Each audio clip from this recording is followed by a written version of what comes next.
n'a pas abordé cet aspect-là, mais il est roi par la grâce de Dieu, mais il devient aussi le chef de l'Église. Donc ça veut dire quoi exactement? Alors il devient le chef de l'Église anglicane. Alors ce qui est évidemment quelque chose qui est une fonction du roi d'Angleterre depuis la Réforme, depuis Henri VIII. Maintenant, d'abord le roi d'Angleterre, le roi Charles, est extrêmement soucieux de rassembler les familles chrétiennes. Il a toujours été ouvert à l'œcuménisme et la cérémonie telle qu'elle a été conçue signale sa volonté de s'ouvrir non seulement à une société composite, comme le signale l'assistance aujourd'hui, qui n'a rien à voir avec l'assistance aristocratique exclusivement de 1953, mais aussi de s'ouvrir à toutes les familles religieuses. Le roi est une sorte d'idéaliste, c'est-à-dire qu'il rêverait d'une coexistence harmonieuse de toutes les formes de sensibilité religieuse et qui vont être représentées. D'ailleurs, un texte va être lu un texte biblique va être lu par le Premier ministre qui est hindou. Oui, Rishi Sunak, qui va lire un verset biblique. Ouais, je n'entends quasiment rien. Pas servi, mais pour servir.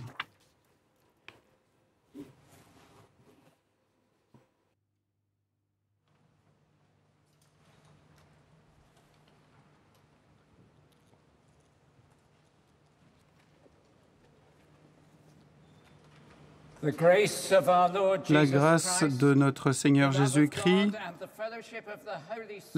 l'amour de Dieu et la communion de l'Esprit Saint soient toujours avec vous et avec votre esprit.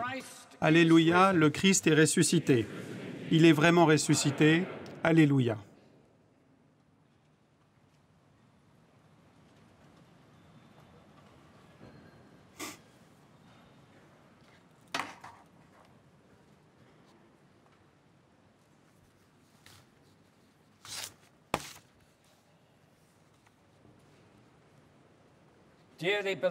Mes bien chers frères, nous voici réunis pour offrir un culte et une louange au Seigneur Tout-Puissant, pour célébrer la vie de nos nations et de prier pour Charles, notre roi, pour reconnaître et rendre grâce pour sa vie de service au service de notre pays, des royaumes et du Commonwealth, et d'assister avec joie à son onction et à son couronnement, qui le met à part et le consacre au service de ses peuples.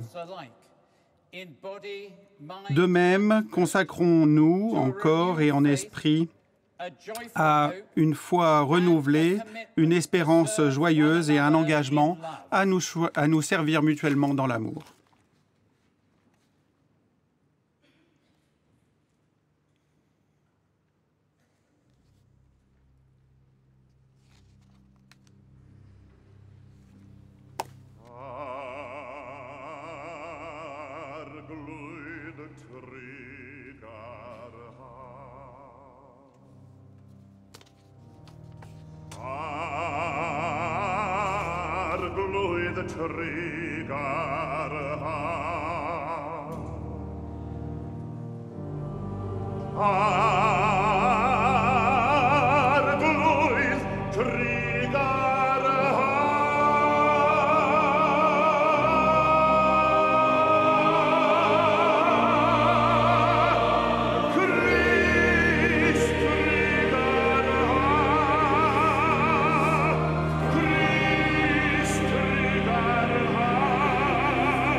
Je vous présente le roi Charles, votre roi incontestable. À tous qui êtes venus aujourd'hui pour rendre hommage et service, êtes-vous prêts à le faire? Dieu sauve le roi Charles.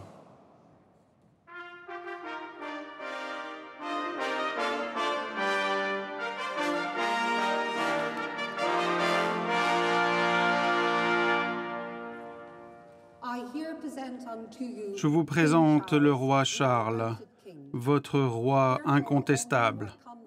À tous qui êtes venus aujourd'hui pour rendre hommage et service, êtes-vous prêts à le faire? Dieu sauve le roi Charles.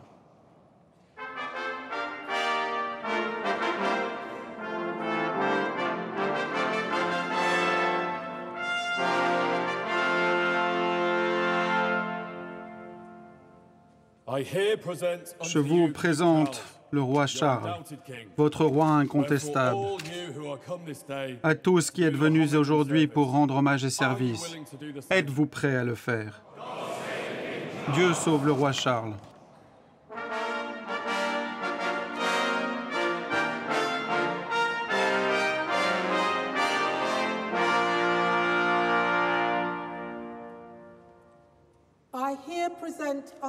Je vous présente le roi Charles, votre roi incontestable. À tous qui êtes venus aujourd'hui pour rendre hommage et service, êtes-vous prêts à le faire? Dieu sauve le roi Charles.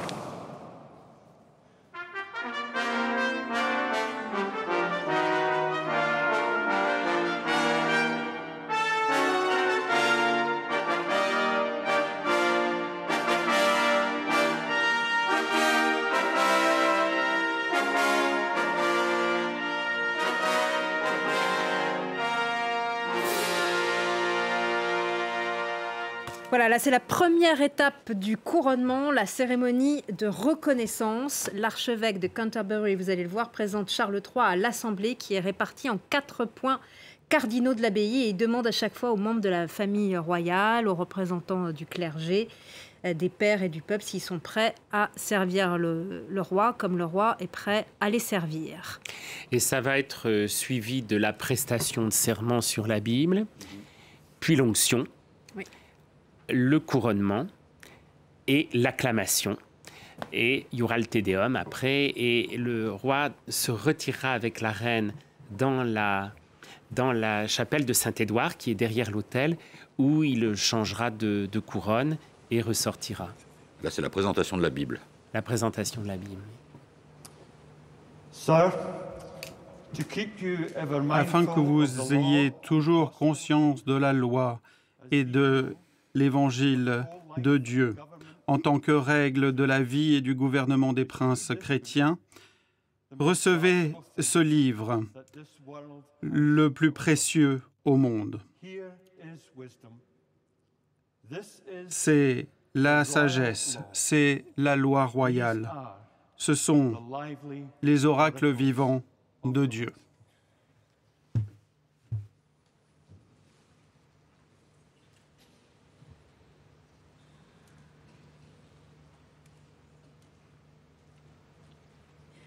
Donc le roi Charles va prêter serment. J'entends rien.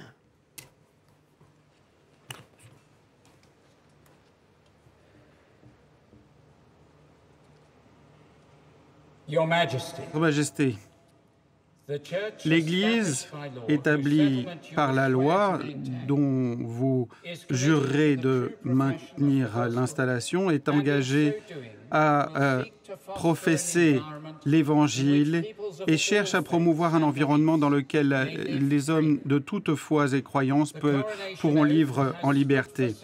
Le serment du couronnement dure et tient depuis des siècles. Il est établi en droit. Êtes-vous prêt à le prêter? Je le suis.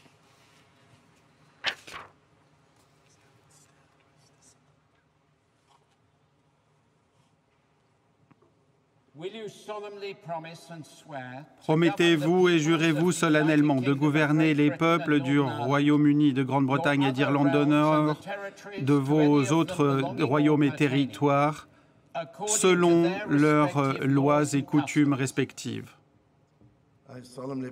Je promets solennellement de le faire.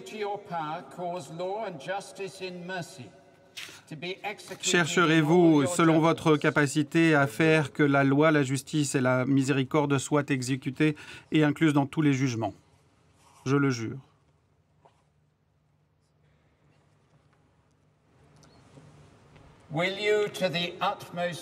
Avec toutes vos capacités, maintiendrez-vous les lois de Dieu et de l'Évangile? Avec toute votre puissance, maintiendrez-vous au Royaume-Uni la religion réformée protestante qu'établie en droit? Maintiendrez-vous et préserverez-vous inviolable l'établissement de l'Église d'Angleterre et la doctrine, le culte et la discipline et le gouvernement d'Israël tel qu'établi en droit en Angleterre? Et conserverez-vous aux évêques et au clergé de l'Angleterre et des églises qui en relèvent tous les droits et privilèges qui, en droit, leur appartiennent ou appartiendront? Je promets de faire tout ceci. Tout ce que je viens de promettre, je le ferai et m'y tiendrai avec l'aide de Dieu.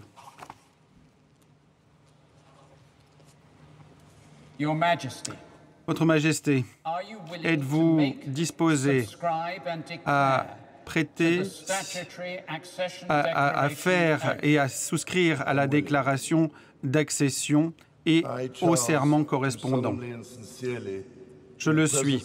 Moi, Charles, en la présence de Dieu, proclame, témoigne et déclare solennellement et sincèrement que je suis un protestant fidèle et que, conformément à l'intention des lois qui assurent la succession protestante au trône, je maintiendrai et ferai respecter au mieux de mes capacités ces dites lois.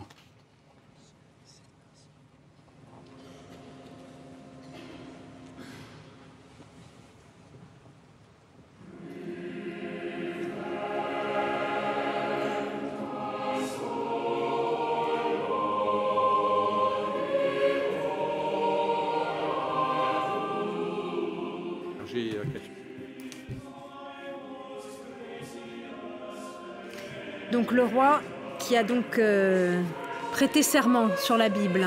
Qui a prêté serment et qui a promis, là, qui vient de promettre de suivre et d'être, en tant que chef de l'Église d'Angleterre, de l'Église anglicane, d'être un bon protestant, en quelque sorte.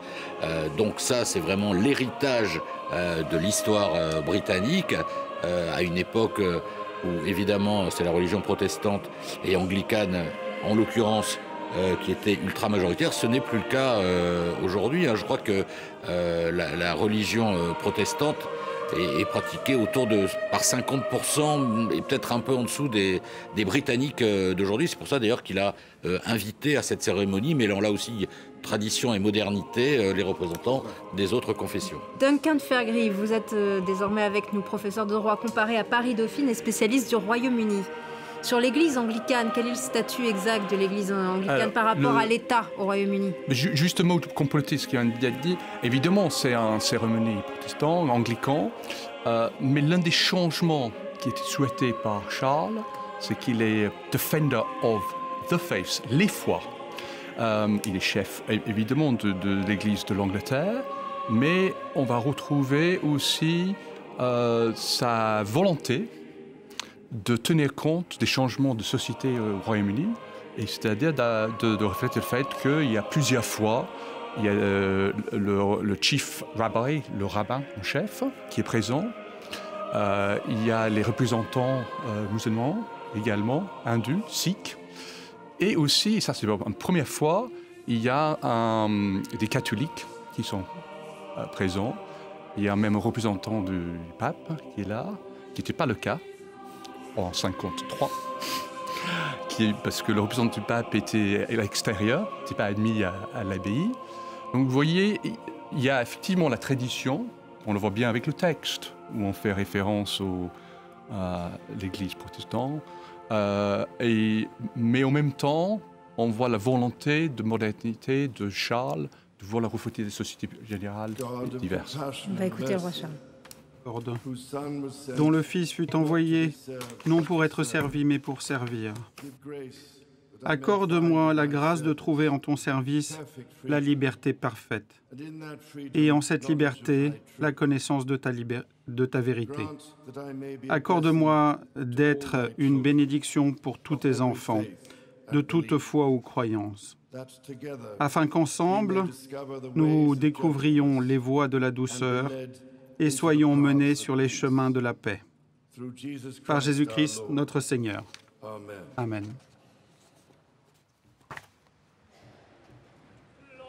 Le gloria.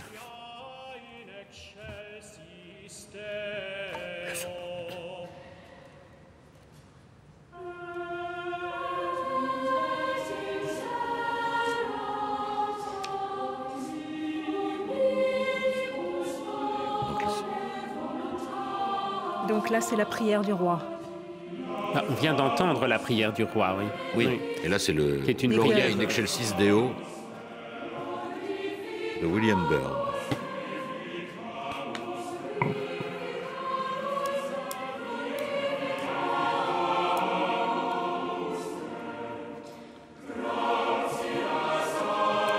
Et est-ce que ce rapport hiérarchique dans l'Église anglicane aujourd'hui, il fait débat ou pas ?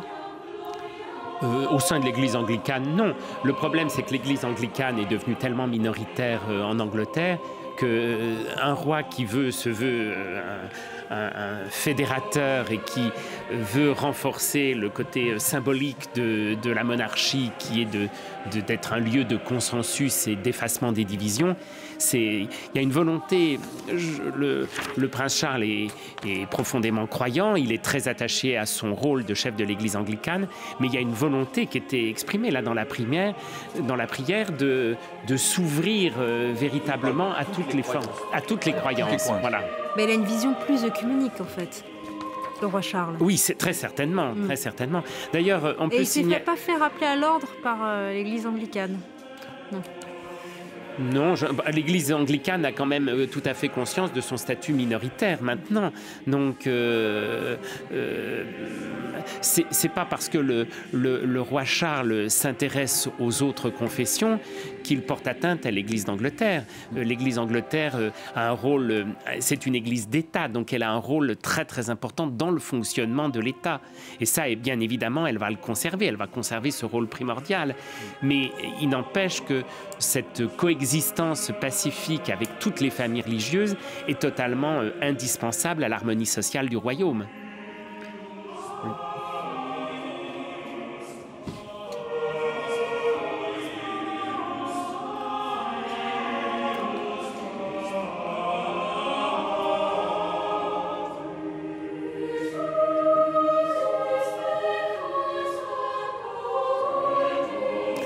Est-ce que là, on pourrait un peu baisser le retour parce que c'est... Micro ouvert. C'est le micro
Let us pray.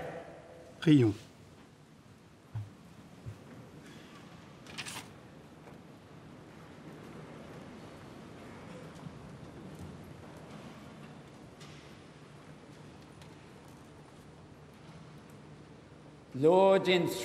Seigneur Dieu, depuis ton trône céleste et resplendissant, regarde avec bienveillance sur ton serviteur Charles notre roi et accorde-lui les dons de sagesse et d'amour afin que nous et tout ton peuple puissions vivre dans la paix, la prospérité et le service d'amour mutuel. Pour ta gloire éternelle, à toi qui, avec le Père et le Saint-Esprit, règne sur toutes choses, un seul Dieu, maintenant et toujours. Amen.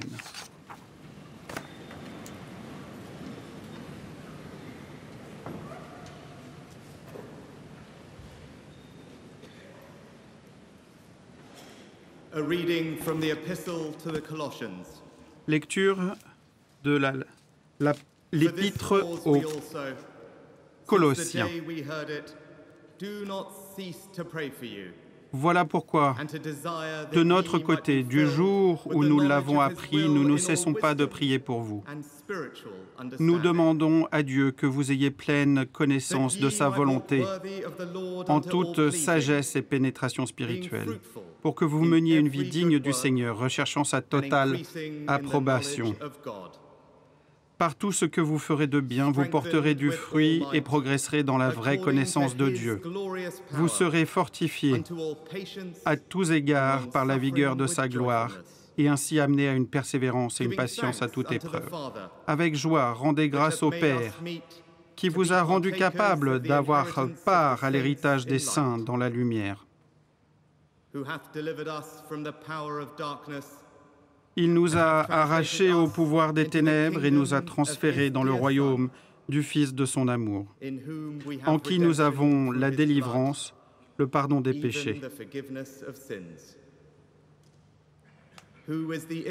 Il est l'image du Dieu invisible, premier-né de toute créature, car en lui tout a été créé, dans les cieux et sur terre, les êtres visibles comme invisibles, trône et souveraineté, autorités et pouvoirs. Tout est créé par lui et pour lui. Et il est lui par devant tout. Tout est maintenu en lui. Parole du Seigneur, nous rendons grâce à Dieu.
Le Seigneur soit avec vous et avec votre esprit. De l'Évangile selon saint Luc. Gloire à toi, Seigneur. Jésus vint à Nazareth, où il avait été élevé.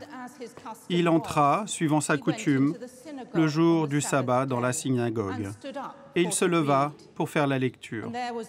On lui donna le livre du prophète Ésaïe. Et en le déroulant, il trouva le passage où il était écrit « L'Esprit du Seigneur est sur moi, parce qu'il m'a conféré l'onction pour annoncer la bonne nouvelle aux pauvres. Il m'a envoyé proclamer aux captifs la libération et aux aveugles le retour à la vue, renvoyer les opprimés en liberté, proclamer une année d'accueil par le Seigneur. » Il roula le livre, le rendit au servant et s'assit. Tous, dans la synagogue, avaient les yeux fixés sur lui. Alors il commença à leur dire, « Aujourd'hui, cette écriture est accomplie pour vous qui l'entendez. » Acclamons la parole de Dieu. Louange à toi, Seigneur Jésus.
Viens, Esprit Saint, remplis nos cœurs de ton amour ardent.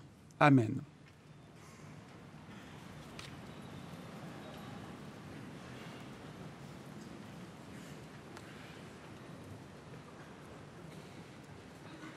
Voilà, on a écouté le sermon de l'archevêque de Canterbury, Justin Welby. Et nous allons aller maintenant vers l'autre étape de la cérémonie. Nous allons entendre le sermon. Nous allons donc entendre le sermon. On a eu la lecture de l'épître et l'évangile. Maintenant le sermon. Et donc on va entendre le sermon.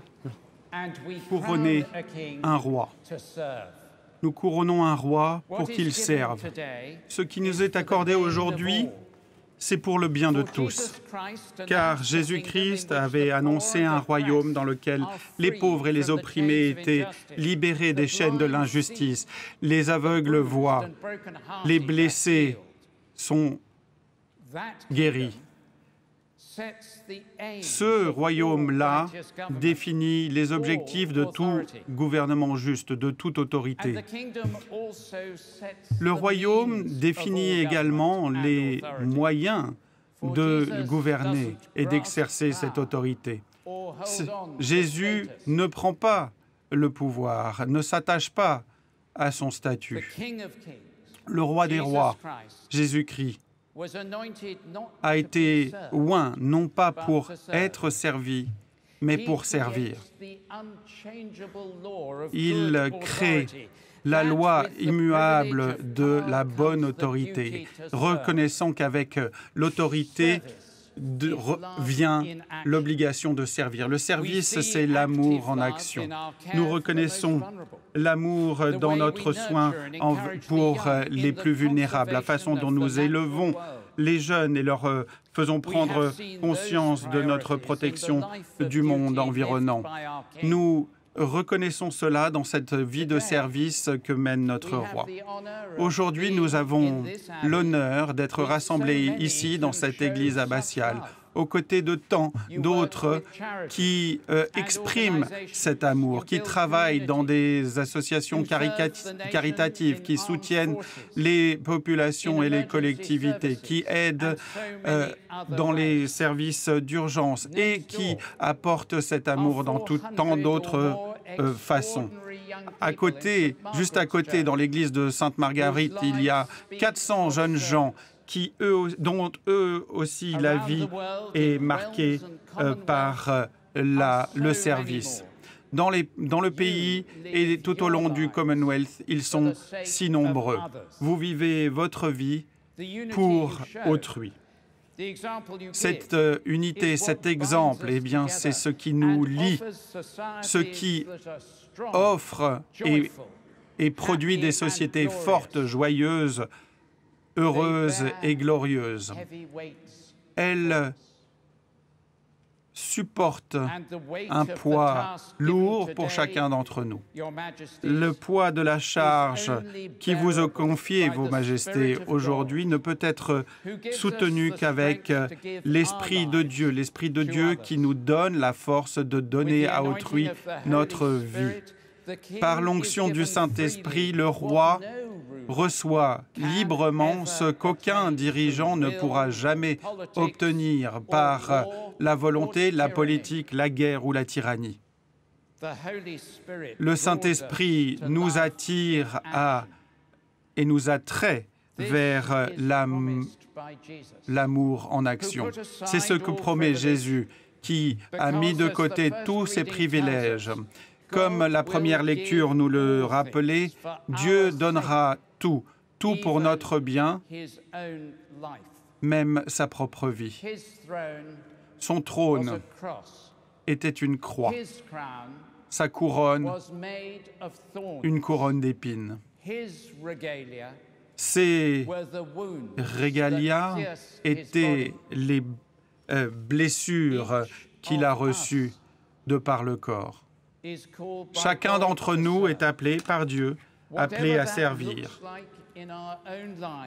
Quelle que soit l'expression de ce service dans nos vies, nous pouvons tous choisir, faire le choix de ce chemin défini par Dieu aujourd'hui.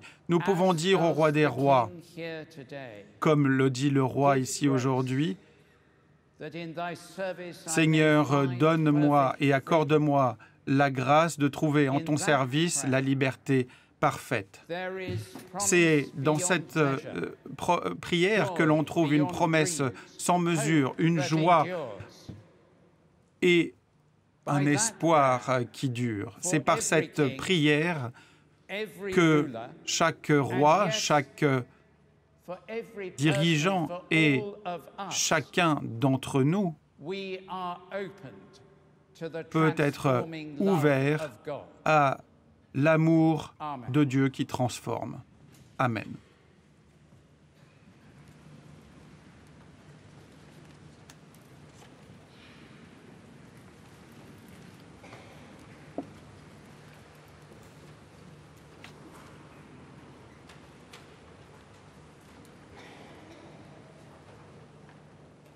Voilà. Mais là, le moment donc sacré maintenant qui arrive, c'est l'onction du roi. Le plus important, oui. Et le roi va être revêtu donc de ce vêtement Colubium Sindonis, voilà, qui est une tunique symbole d'humilité, et il va recevoir l'onction avec l'huile qui est dans une ampoule étonnante, une grande ampoule en forme d'aigle, dont la tête se dévisse pour mettre l'huile, et l'huile va couler par un petit trou qui se trouve dans le bec de l'aigle. Cette ampoule, comme la plupart des régalias, a été reconstituée pour le sacre de Charles II en 1661. Donc elle a servi pour tous les sacres depuis celui de Charles II. Et elle s'inspire d'un modèle ancien, probablement. Et c'est donc une huile au parfum de fleurs d'oranger, oui, de rose, de jasmin, de cannelle et d'ambre. Oui, mais c'est une huile parfumée, comme c'était le cas depuis le sacre de Salomon. Mais ce qui est intéressant à noter, c'est que cette huile vient directement du mont des Oliviers. Elle a d'ailleurs été consacrée au début du mois de mars de cette année, lors d'une cérémonie au Saint-Sépulcre, en présence à Jérusalem, en présence de l'archevêque anglican de Jérusalem. Et le mont des Oliviers comporte à la fois des jardins d'oliviers, un très grand cimetière juif et différents monastères, et en particulier le monastère de Marie-Madeleine, qui est un monastère orthodoxe, où est enterrée dans la chapelle la princesse Alice de Grèce, qui est la mère du duc d'Édimbourg, donc la grand-mère du roi Charles. Et donc, il a tenu à ce que l'huile vienne des oliviers qui ont poussé au pied de ce monastère, consacré donc lors d'une cérémonie au Saint-Sépulcre, et qui se trouve aujourd'hui dans cette ampoule, qui va servir donc pour l'onction dans quelques minutes. L'onction donc du roi Salomon par le prêtre Zadok dans l'Ancien Testament. Exactement. Et Zadok qui était le grand prêtre du temple de Salomon. Voilà. Et tout ça est évoqué dans le livre des rois de l'Ancien Testament.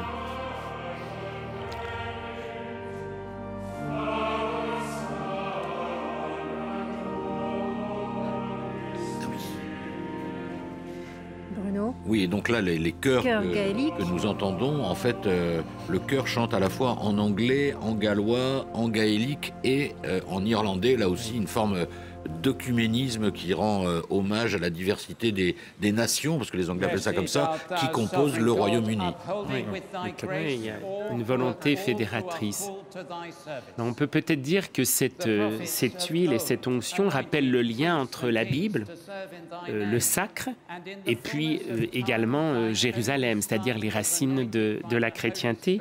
Et comme pour les rois de France... Et on va écouter l'archevêque. De tous. Par la force de ce même esprit, accorde que cette huile sainte soit pour ton serviteur Charles un signe de joie et de réjouissance. Accorde-lui de connaître l'abondance de ta grâce et la puissance de ta miséricorde. Et accorde-nous d'être un sacerdoce royal, une nation sainte, un peuple en ta possession. Bécis-toi Dieu, notre force et notre salut, maintenant et toujours. Amen.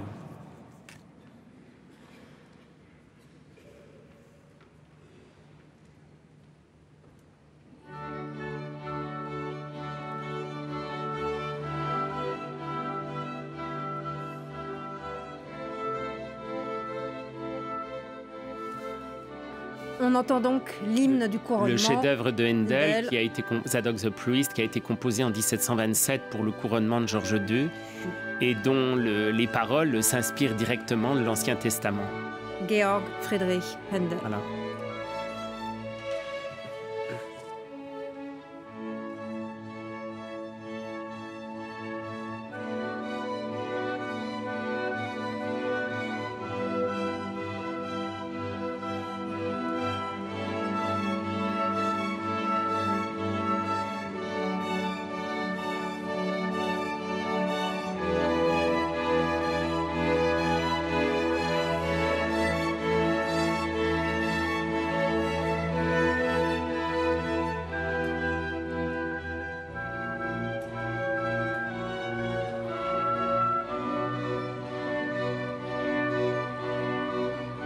Alors, et nous ne verrons pas l'onction. Le paravent donc vient d'être installé. C'est un paravent qui a été créé pour la cérémonie.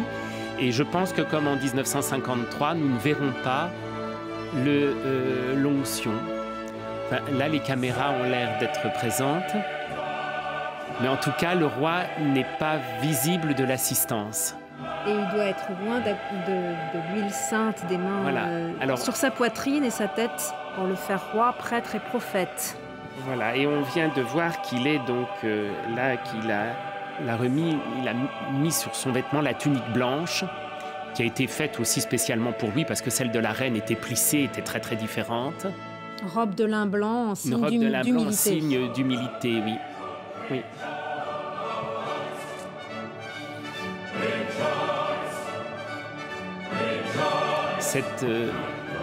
Ce moment de l'onction est très important parce que comme pour les rois de France, c'était le signe de l'élection divine du souverain et l'objectif était de lui conférer une sorte d'armure mystique qui faisait véritablement de lui le vassal de Dieu.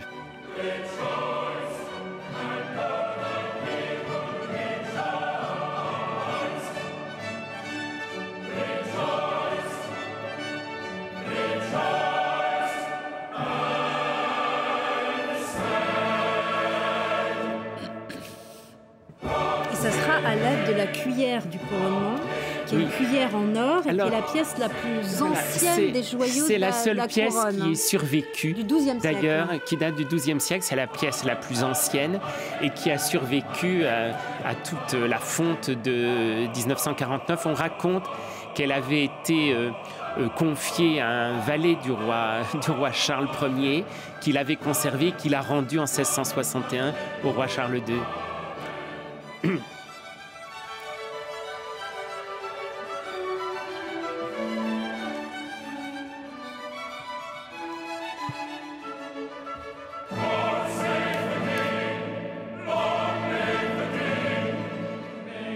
On l'a dit, hein, la robe de lin blanc, on l'a dit.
Alors nous voyons le roi a revêtu la super tunica et la ceinture. C'est un splendide manteau brodé de fil d'or à manches longues et qui avait été fabriqué en 1911 pour le couronnement de George V, l'arrière-grand-père de Charles, et qui a donc été porté par son grand-père, George VI, et par sa mère en 1953. Alors, il est installé maintenant sur le fameux trône d'Édouard, pas de Saint-Édouard, d'Édouard III, pas d'Édouard le Confesseur. C'est un trône qui a été fabriqué en 1307. Et de chevalerie, afin que tu sois un avocat courageux pour ceux qui en ont besoin.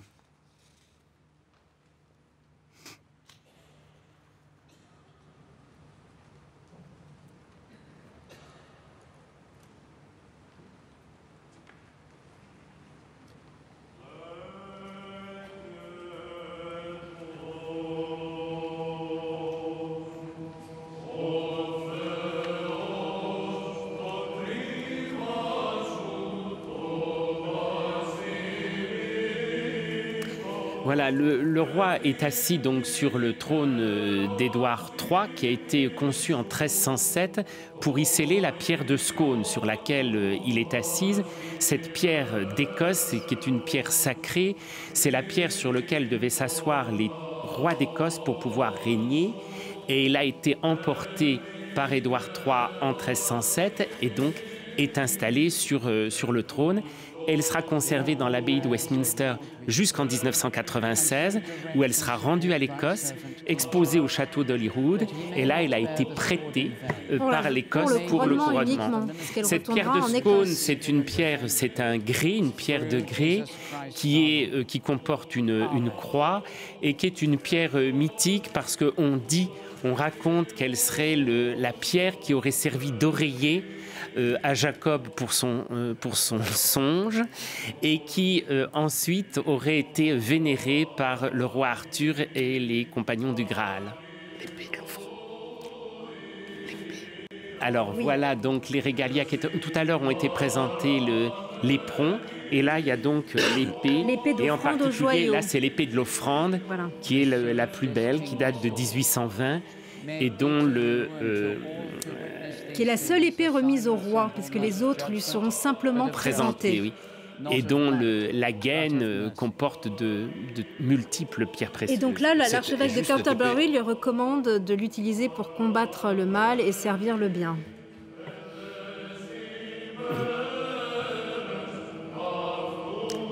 Elle est le symbole du courage et de la défense du royaume.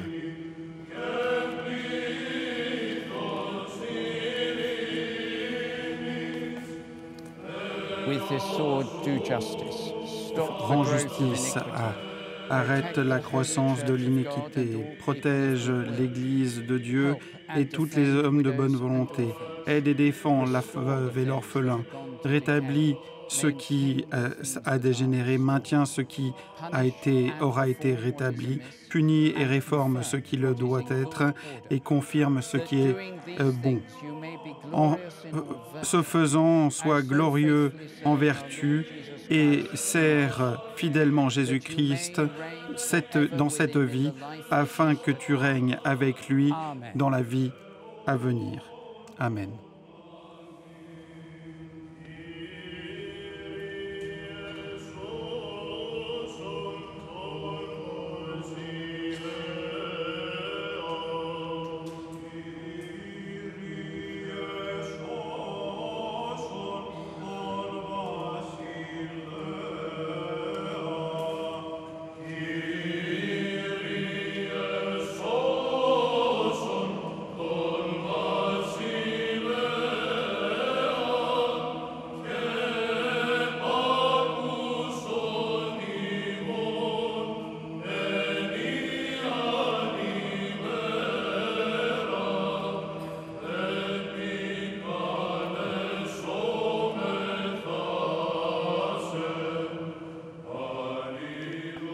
Et donc, nous venons d'entendre des chants byzantins. Et donc, dans quelques instants, ce sera le moment du couronnement. De l'investiture. Alors, le manteau royal va lui être présenté par le prince de Galles. Et après, il y aura les régalias importants, c'est-à-dire l'orbe et le couronnement proprement dit. L'orbe, pour les téléspectateurs, c'est le globe royal. Oui. Surmonté de la croix, qui symbolisait à l'époque la supériorité de la religion chrétienne sur toutes les autres. Exactement.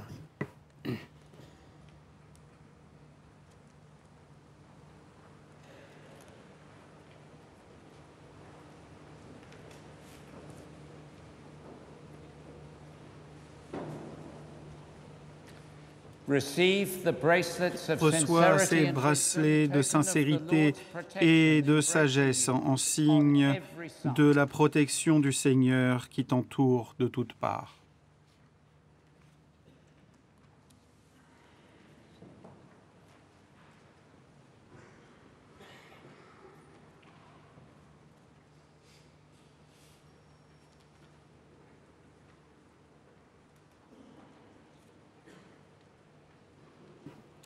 Je pense que ce sont les harmis qui avaient été conçues pour la reine Élisabeth. Mais le roi ne les a pas mis, alors que la reine les avait mises. Les avait mis.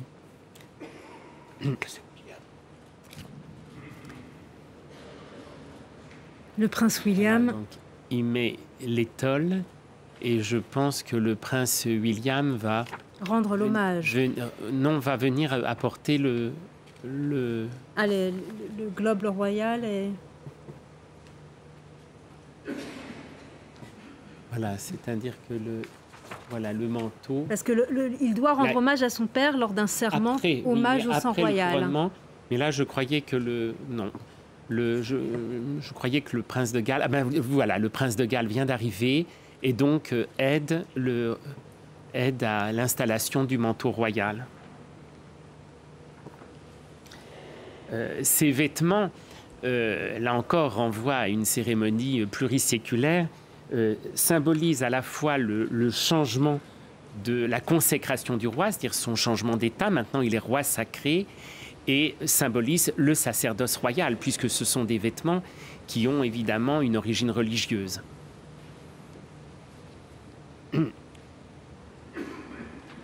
Receive this robe. May the Lord clothe you with the robe of righteousness and with the garment of salvation. Les vêtements du salut.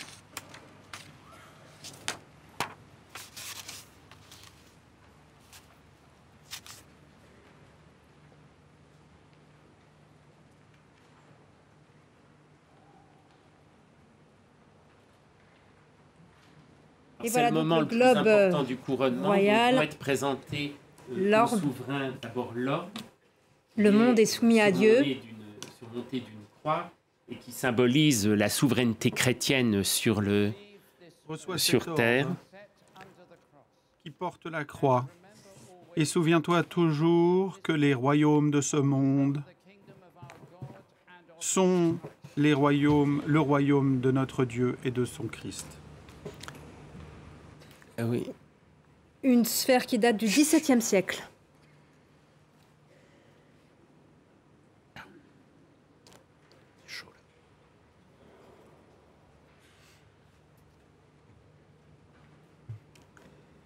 Qui symbolise le mariage du souverain avec la nation.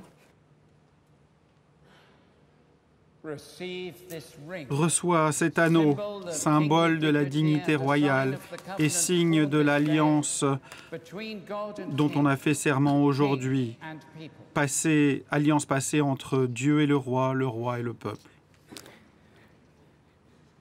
Il avait été réalisé pour le sacre de Guillaume IV en 1831. Là maintenant, c'est le gant que le roi va enfiler. La reine Élisabeth avait enfilé l'anneau, mais lui ne l'a pas fait. Donc le gant. Et le gant qu'il met à la main droite, qui va recevoir dans quelques instants le sceptre. Reçois ce gant afin que tu exerces autorité avec bonté et grâce, en ayant non pas confiance en ta propre puissance, mais en la miséricorde divine.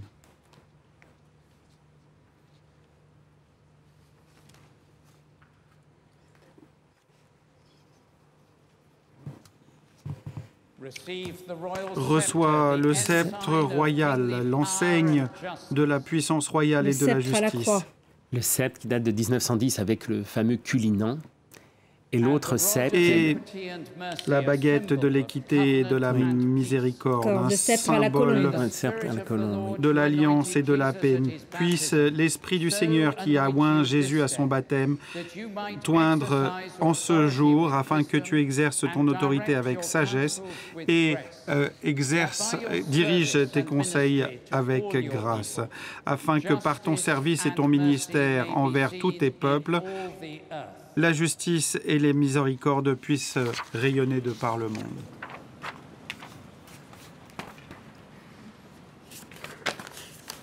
Donc, le sceptre à la colombe, symbole de l'équité et de la clémence, symbole de la miséricorde, la colombe qui symbolise le Saint-Esprit.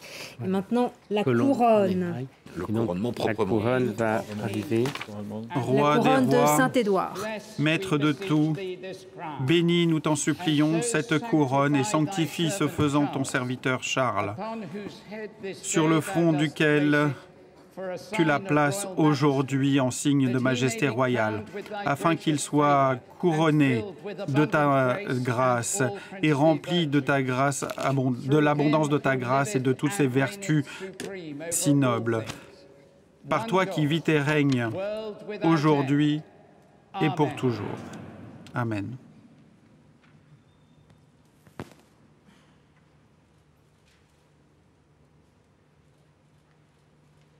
C'est une couronne très lourde qui n'a pas de pierres précieuses, sont des pierres semi-précieuses, pas des pierres historiques. Qui est seulement utilisé lors du couronnement et qui donc va être brièvement posé sur la tête. Oui, parce que je pense que c'est très difficile de marcher avec. Et tous les pères, normalement, doivent se couvrir de leur couronne. Ce qui avait été le cas en 53, mais là, ce n'est pas le cas puisque personne n'a de couronne. Alors qu'en 53, l'assistance, la cérémonie en elle-même n'a pas beaucoup changé, mais ce qui se passe dans l'assistance est très, très différent, puisque tous les pères étaient en grande tenue de cour et chacun avait une couronne. Dieu sauve le roi! Dieu sauve le roi! C'est l'acclamation. Elle est composée de 4 croix et de 4 fleurs de lys. Et maintenant, c'est l'acclamation. Surtout, voilà, et ça veut dire que cette fois-ci, désormais, Charles III est bel et bien officiellement roi sacré. Voilà. Roi sacré. Voilà. Et là, c'est la photo qui restera dans l'histoire. Oui.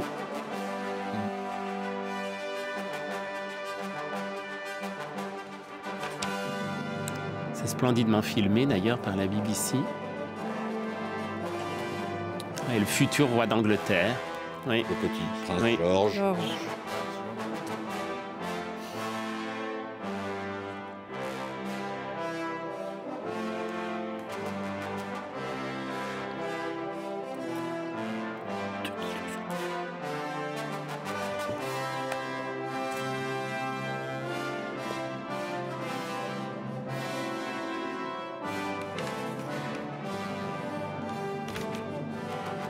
Et au palais de Buckingham, une salve de canon a retenti.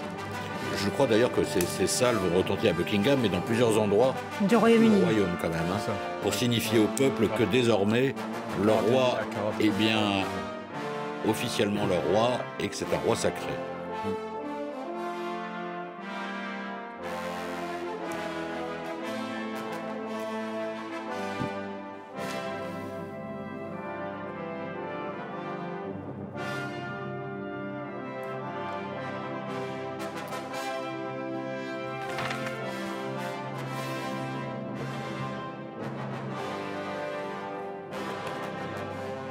Là,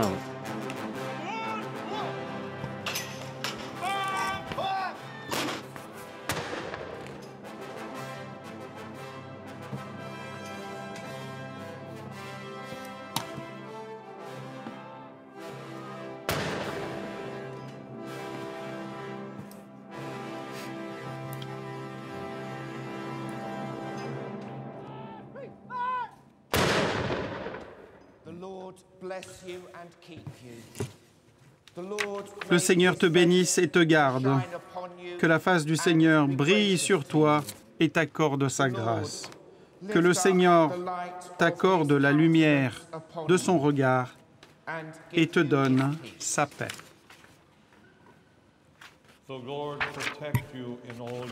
Le Seigneur te protège en ce que tu fais et fasse prospérer toutes tes œuvres en son nom.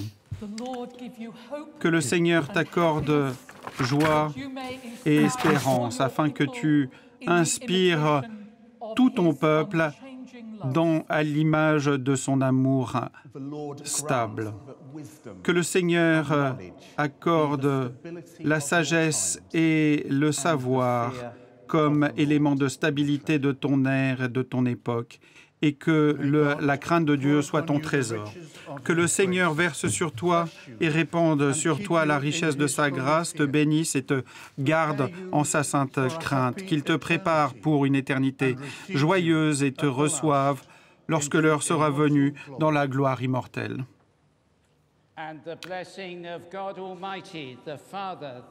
Que le Seigneur Tout-Puissant, le Père, le Fils et le Saint-Esprit te bénissent toujours et à jamais. Amen.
Alors maintenant, il va y avoir les hommages, et le seul hommage qui va être rendu par la noblesse est celle de son fils, qui va donc rendre un hommage très officiel à son père.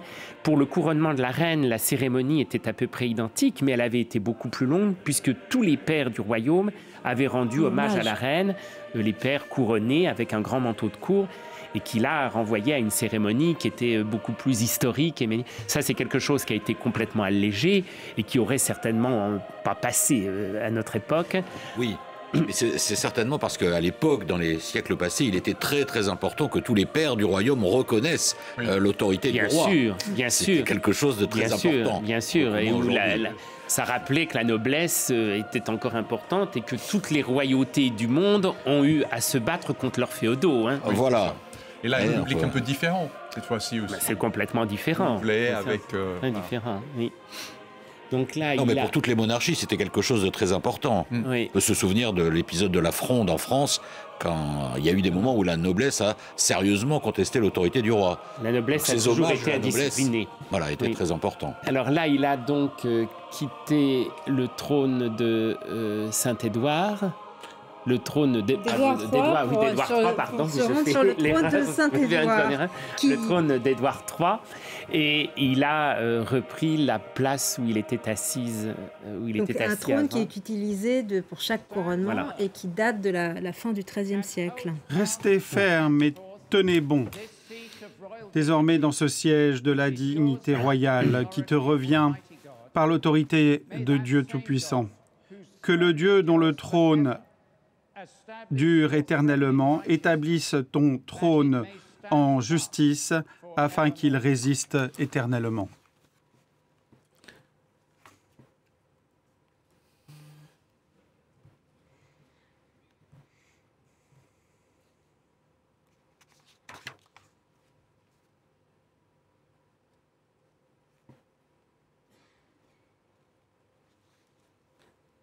Donc là, voilà, ça va être le début des hommages. Où il s'agenouille. Voilà. Les évêques de Durham et de Bath.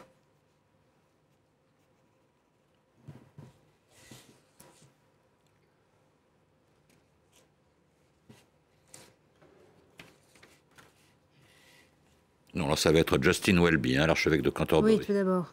Mais ensuite... Moi, Justin, archevêque de Canterbury, serai fidèle et loyal. Je ferai preuve de fidélité et de loyauté envers toi, notre souverain, défenseur de la foi, et envers tes héritiers et successeurs en droit, avec l'aide de Dieu.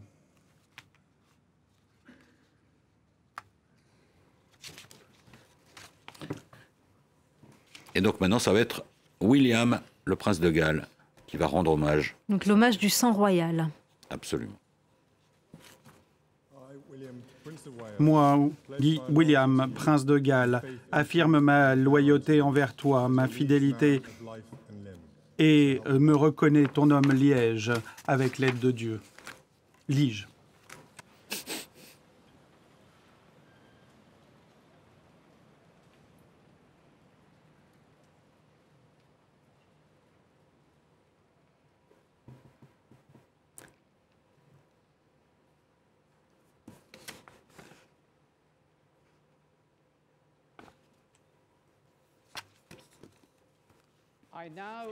J'invite désormais tous ceux qui souhaitent offrir leur soutien à le faire après un moment de réflexion silencieuse.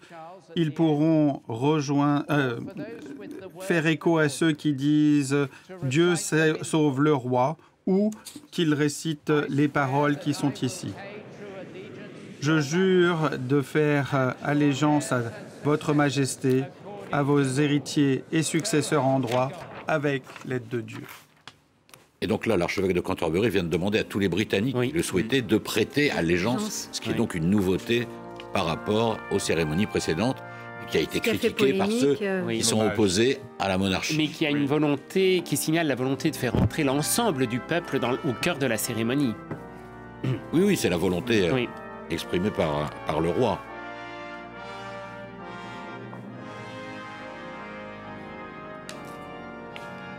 Et après...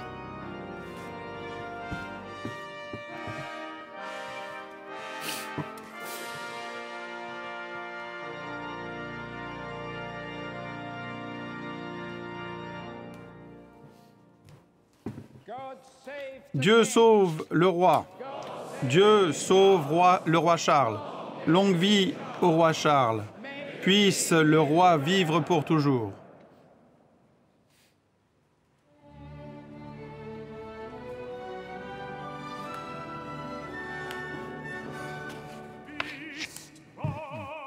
Là, maintenant, il y a une petite pause, mais ça va être le couronnement de la reine.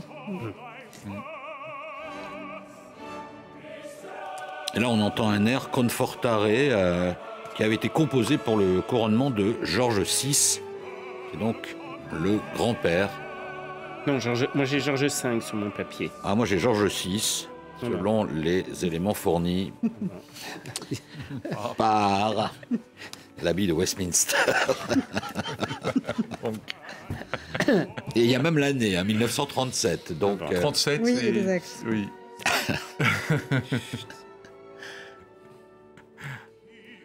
Autant vous dire que je ne l'ai pas inventé. L'année correspond aussi, là.